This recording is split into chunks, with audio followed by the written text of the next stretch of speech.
We're returning now to Arkansas Republican Congressman French Hill, who joins us from Little Rock. Good morning to you, sir.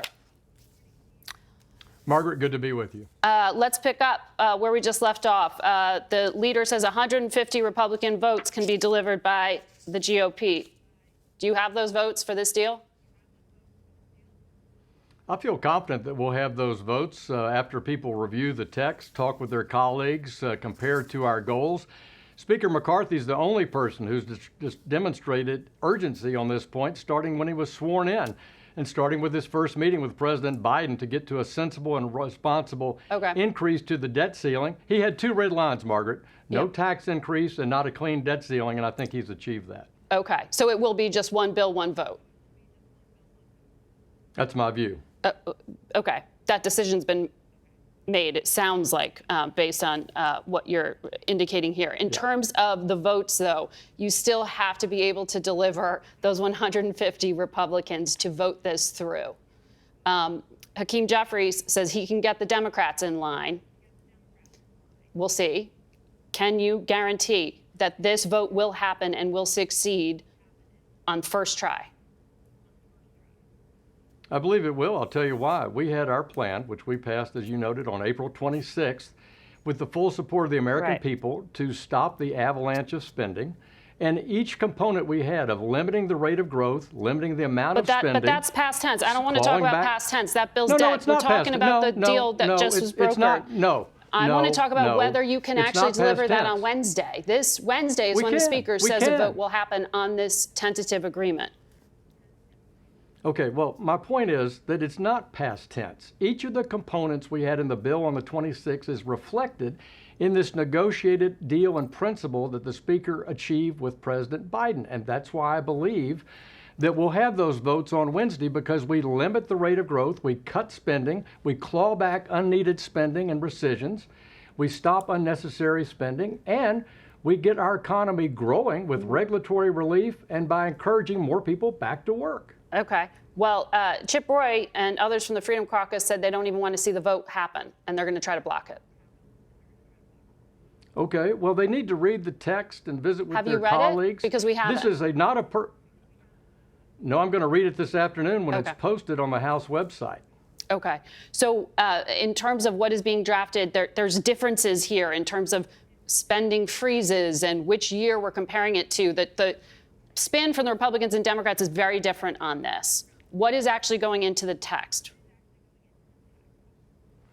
Well, we're going to limit the rate of spending growth for non-defense, non-veteran spending. It will be at FY22 levels.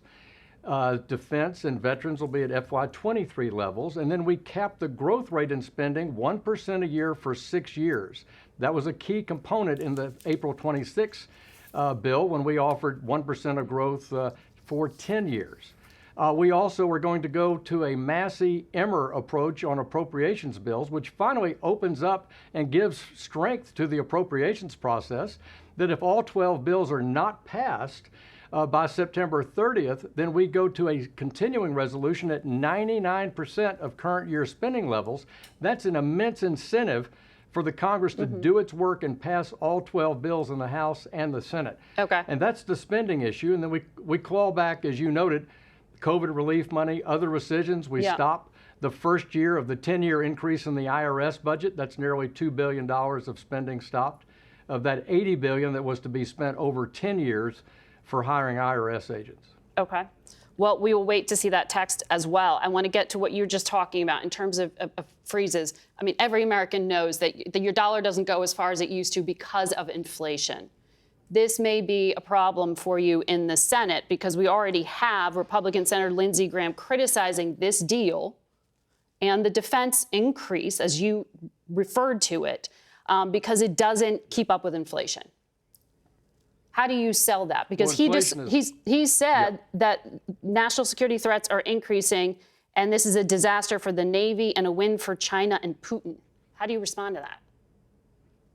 Well, first, I think that's why Speaker McCarthy and President Biden agreed to the $888 billion spending level, which was the president's level plus 3% inflation was exactly that point contained in this negotiated deal. I also would say, look, we've had a gross overreaction in fiscal and monetary policy since the pandemic, and that's why House Republicans are trying to slow the growth in spending and get back to normal before the pandemic. And all areas are going to have to sacrifice. Yeah. But look, the Speaker and the President agreed. We want to preserve defense, preserve veterans, and take Social Security and Medicare off the table. And those are big chunks of the federal budget. Well, this has to make it through the House and then through the Senate. So it sounds like there's still a lot of convincing you need to do on those points you just laid out. Are you worried that the scope of this isn't big enough for you to then go back and sell to some of the skeptical members of your caucus who wanted to see bigger reductions? Well, I'm one of those people that wanted bigger reductions, but I also recognize we control only the House of Representatives. We've got to get it through the Senate, as you note, and the Biden administration controls the central government here. If they were so concerned about the debt ceiling, they could have negotiated with McCarthy a lot earlier, or they could have even raised the debt ceiling when they controlled both branches of the House and Senate and the federal government in December, but they didn't. So this is the world we have. It's not the spending cuts I would prefer. But when you look at PAYGO on regulatory costs, that's a big change. When you look at the Massey Emmer note on 99% CR on appropriations, that's a big change. So I think we're in the absolute right direction, and it absolutely follows the goals of House Republicans as laid out on April 26th. All right. Congressman, thank you very much for coming on